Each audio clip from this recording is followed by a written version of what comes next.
لو معزوم عند حد وبتفكر تجيب له ربع بن حلو، فتعالى اما اقول لك على الخلطه ديت بجد هتعجبه وهينبهر بيها.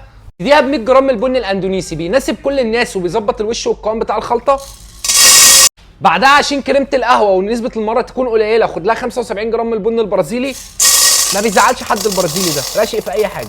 بعدها ناخد 50 جرام من ملك الريحه هو البن الحبشي وهننزل بيهم في قلب الخلطه. بعدها 25 جرام من البن الجيتومالي اللي بيديك نفس التيست بتاع الكولومبي بدون اي نسبه مراره. كده احنا كملنا الربع كيلو، تعالوا نروح نحوجه. 10 جرام من الحبهان بيخلوا ريحه القهوه حلوه. شويه ورد بردك بيخلوا ريحه القهوه حلوه. شويه قرنفل بردك بيخلوا ريحه القهوه حلوه. واحده من جوز الطيب وده اختياري مش اجباري. عودين من الجينسنج وده اجباري مش اختياري، لان احنا في ظروف زي الطين فمحتاج اي حاجه تديك طاقه وبار.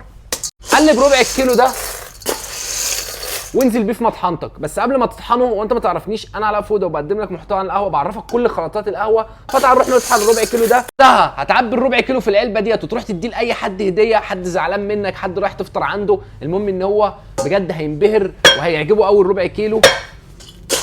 ويلا بينا نطحنه.